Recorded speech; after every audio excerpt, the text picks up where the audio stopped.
Students एक important theorem है जो कि डिटरमिनेंट्स और मैट्रिक्स के इंटर रिलेशन पर बेस्ड है। हमारा थ्योरम क्या है कि किसी भी मैट्रिक्स और उसके एडजॉइंट का प्रोडक्ट कम्यूटेटिव होता है और वो उस मैट्रिक्स के डिटरमिनेंट वैल्यू और उसी ऑर्डर के आइडेंटिटी मैट्रिक्स के प्रोडक्ट के बराबर होता है। इसको हम प्रूव करने चल रहे हैं। तो हम मैट्रिक्स ए को सेकंड ऑर्डर की मैट्रिक्स लेते हैं। Let A is equal to standard form में A11 A12 A21 A2। ठीक है बच्चों, तो अब A हमारा मिल गया। अब इसके रिस्पेक्ट में हमारा कोफैक्टर मैट्रिक्स मान लीजिए हम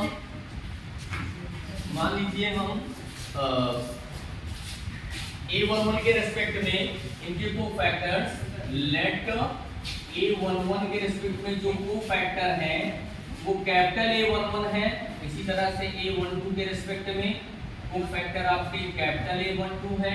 इसी तरह से A21 के रिस्पेक्ट में कोफैक्टर्स हमारे कैपिटल A21 है और A22 के रिस्पेक्ट में हमारे कोफैक्टर्स जो हैं क्या है A22। ठीक है बच्चों? Yes.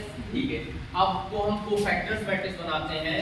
तो कोफैक्टर A क्या बनेगा हमारा A11 A12 A21 और A22। ठीक है बच्चों, अब हम एडजॉइंट ए निकालते हैं। तो आपको पता है एडजॉइंट ए होता क्या है, कोफैक्टर मैट्रिक्स का ट्रांसपोज होता है। This implies that adjoint A that is equal to cofactor of A का ट्रांसपोज।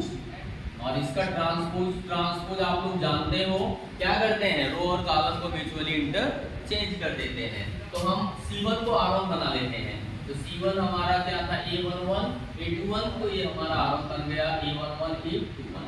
ठीक है, और फिर ये आपका C2 जो है इसको R2 बना लेते हैं। तो A12 और A22।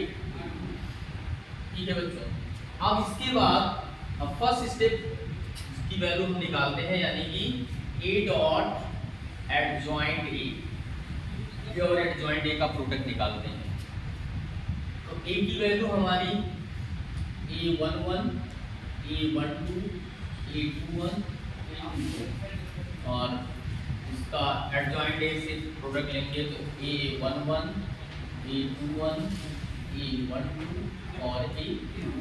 ठीक है बच्चों, अब अगर हम प्रोडक्ट करें तो आपको पता है कि फर्स्ट रो का प्रोडक्ट फर्स्ट कॉलम से होता है। आपको मैंने जब प्रोडक्ट बताया था मैट्रिक्स का, उसी समय मैंने बताया था कि R1 का प्रोडक्ट C1 से होगा और टर्म्स को ऐड करके फिर हमको A11 की प्रोडक्ट के A1 की वैल्यू मिलेगी।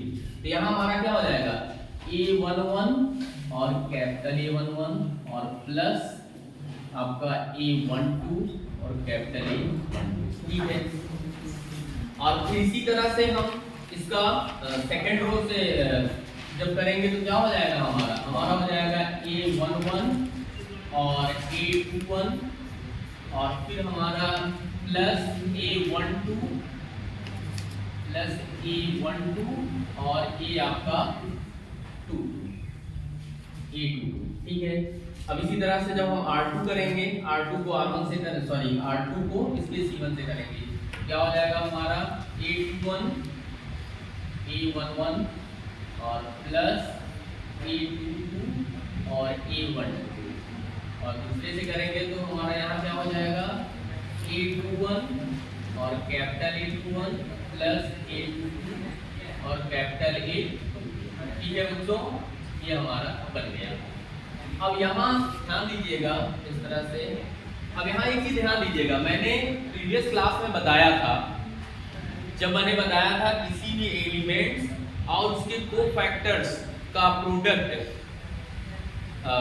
जीरो या नॉन जीरो कुछ भी हो सकता है, लेकिन किसी रो के एलिमेंट्स का प्रोडक्ट किसी अनदर रो के करेस्पॉन्डिंग कोफैक्टर्स से अगर हम प्रोडक्ट करते हैं तो हमेशा जीरो आता है। अभी जस्ट प्रीवियस क्लास में मैंने बताया था। तो मैंने ये भी बताया था बच्चों, अगर ये दोनों सेम है तब तो इसकी वैल्यू जीरो या नॉन जीरो दोनों कुछ भी आ सकती है, लेकिन अगर ये दोनों लोकेशंस अलग अलग हैं तो उसकी वैल्यू डेट से है जीरो की आएगी। इसका मतलब हमारा जो ये दूसरा वाला एलिमेंट है यानी कि A12, ठीक है, इसकी वैल्यू और यानी कि आइडेंटिटी मेन डायगोनल के एलिमेंट छोड़ दो तो बाकी इसकी वैल्यू और इसकी वैल्यू, इन दोनों की वैल्यू क्या आ जाएगी, जीरो आ जाएगी। इन दोनों की वैल्यू क्या आ जाएगी, जीरो आ जाएगी, जैसा कि मैंने प्रीवियस क्लास में आपको प्रूव कराया था। तो अगर इसकी वैल्यू आप लिखोगे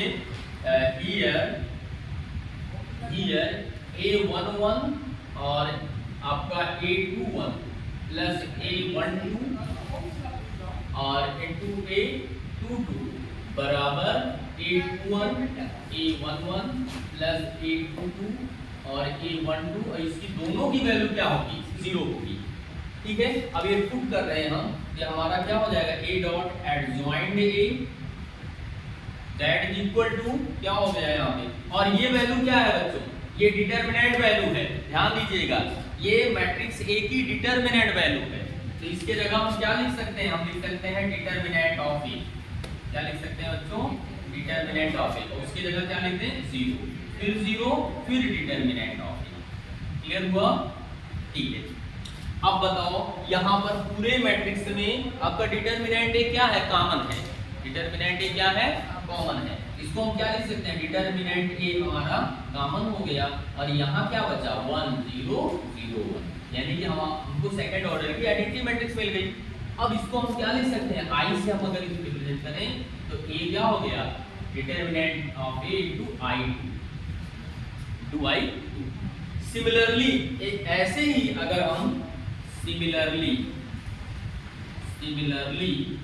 एडजॉइंड A डॉट A, इसकी भी वैल्यू सेम आएगी, इसके बराबर आएगी determinant of A into identity matrix of second order.